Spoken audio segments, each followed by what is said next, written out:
Hello everyone, how are you. तो कैसे हैं आप सब। तो स्टार्ट करते हैं last unit of international financial management, unit 4 के अंदर हम स्टडी करेंगे MNCs and financial management. Multinational companies financial management किस तरीके से करती हैं, किस तरीके से बढ़ा सकते हैं हम अपने फंड को, फाइनेंस को किस तरीके से मैनेज कर सकते हैं, ये हमारी लास्ट यूनिट के अंदर हम स्टडी करेंगे। हमने इंटरनेशनल फाइनेंशियल मैनेजमेंट के अंदर सारी चीज़ें, इंटरनेशनल मार्केट के अंदर किस तरीके से काम होते हैं, फाइनेंस को किस तरीके से मैनेज किया जा सकता है, फाइनेंस को बढ़ाया किस तरीके से जा सकता है, वही सब चीज़ें स्टडी की हैं। हमारी जो प्रीवियस यूनिट थी उसके अंदर हमने क्या किया था, करेंसी ऑप्शंस का मतलब क्या होता है, करेंसी फ्यूचर्स का मतलब क्या होता है, एक्सचेंज रेट का मतलब क्या होता है, एक्सचेंज रेट एक्सपोजर्स का मतलब क्या होता है। अगर आपने वो यूनिट नहीं देखी है तो चैनल के ऊपर पूरी प्लेलिस्ट आप लोगों को मिल जाएगी, प्लीज़ जाके उसको आप चेक कर सकते हैं अगर आपको उनके बारे में जानना है तो हम स्टार्ट करें last unit. Rising funds from international market, cost of capital for MNCs, capital budgeting for multinational, working capital management for MNCs and corporate governance around the world।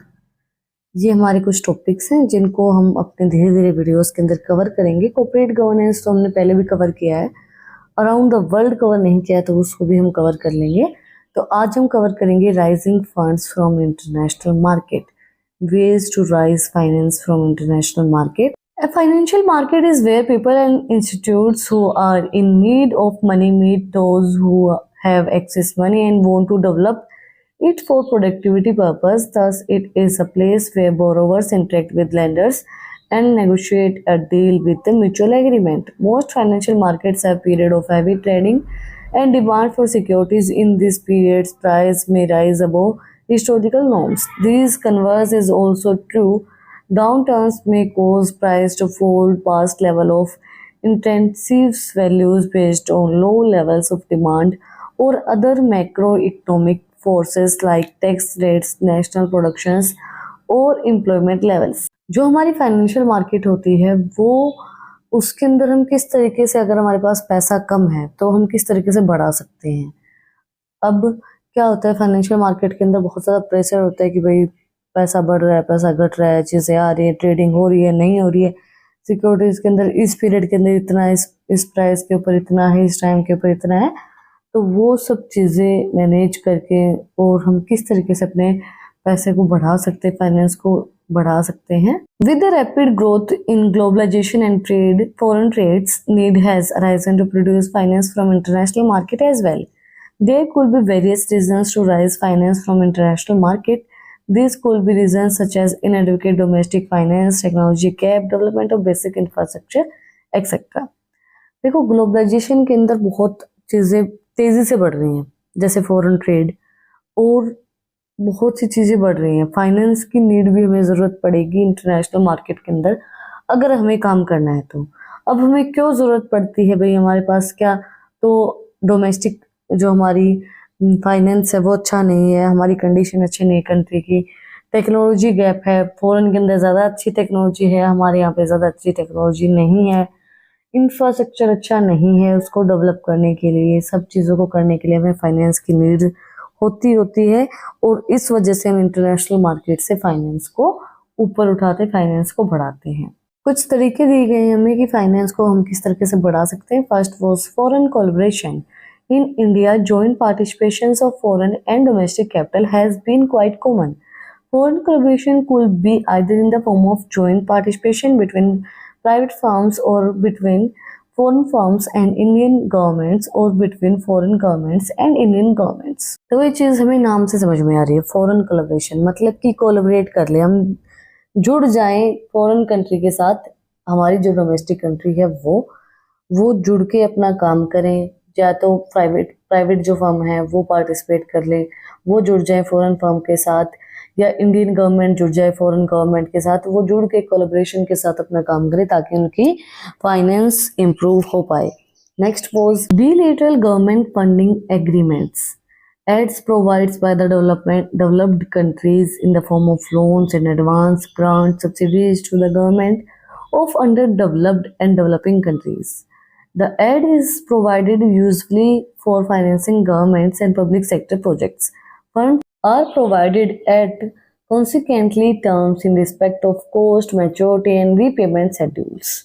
इसके बाद क्या है कि हम एड्स के थ्रू डेवलप करें अपनी कंट्रीज को, लोन्स, एडवांस ग्रांट प्रोवाइड करवा के, सब्सिडीज दे के जो अंडर डेवलप्ड कंट्री है, डेवलपिंग कंट्रीज, मतलब हमारी जो कंट्री है वो डेवलपिंग कंट्री है, मतलब डेवलप हो रही है, डेवलप्ड कंट्री नहीं है।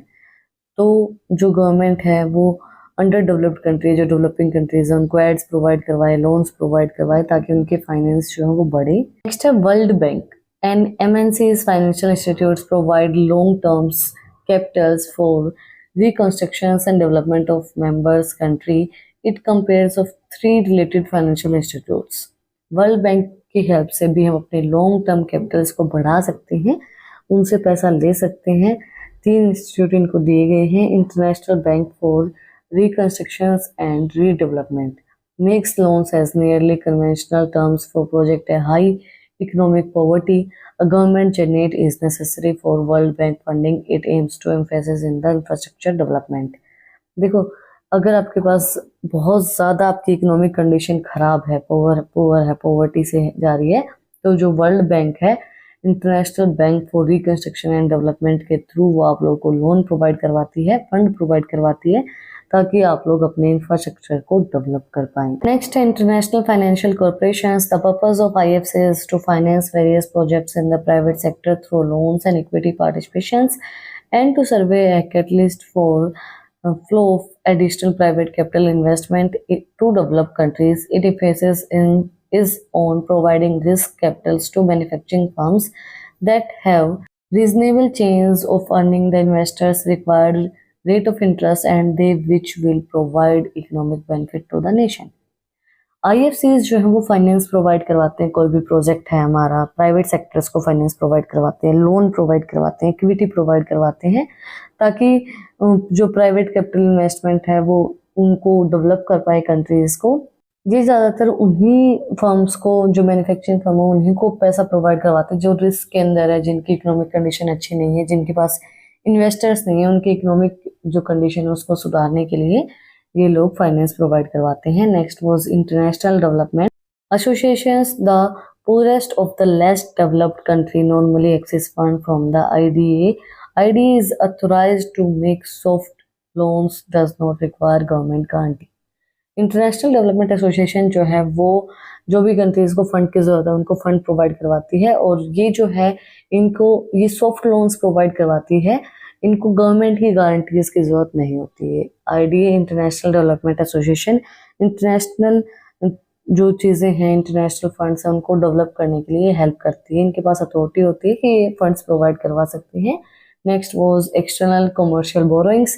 These include fund raised in the form of borrowings from agencies like US EXIM banks, Japanese EXIM banks, and ECGC of UK, etc., usually for financing government and public sector projects, funds, and provided at consequently terms in respect of cost, interest, maturities, and repayment schedules. External commercial borrowings जो हैं ये funds को बढ़ाने के लिए help करती है agencies. ज़्यादातर पब्लिक सेक्टर ये जो है ये पब्लिक सेक्टर्स को ही लोन प्रोवाइड करवाती हैं, जैसे कि इन्होंने बोला है US exam and banks provide करवाते हैं।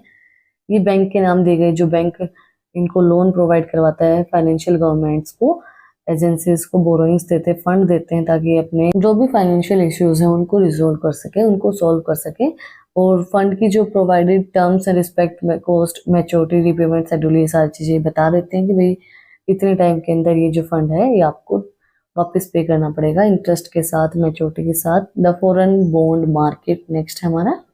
It is a bond issued in a country national bonds market by an issuer not dominated in that countries where those bonds are substantially traded. This is an important part of international financial market.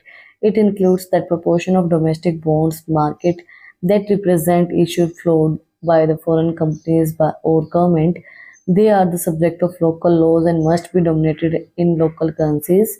Example, dollar denominated foreign bonds sold in US market and Young bonds sold in Japanese banks for sold Samaria bonds in UK market is bulldog bonds. ये जो हमारी foreign bond market है, ये bonds को provide करवाती है national market को, countries को, कि भाई आप ट्रेड कर सकते हैं with the help of these bonds. International finance की मदद से डोमेस्टिक कंट्रीज को, फॉरेन कंट्रीज को, फॉरेन कंपनीज के गवर्नमेंट को बॉन्ड्स प्रोवाइड करवाती है डेवलप करने के लिए। एग्जाम्पल इन्होंने दिया है, जैसे अब डॉलर है तो वो यूएस के अंदर ही चलेगा, यांग है तो वो जापानीज के अंदर ही चलेगा, जिसको हम सेमियारी बॉन्ड्स बोलते हैं। यूके मार्केट के अंदर उसको बुलडॉग बॉन्ड बोलते हैं। तो वो जिस कंट्री के अंदर जिसका बॉन्ड है वो उसी के अंदर चलेगा।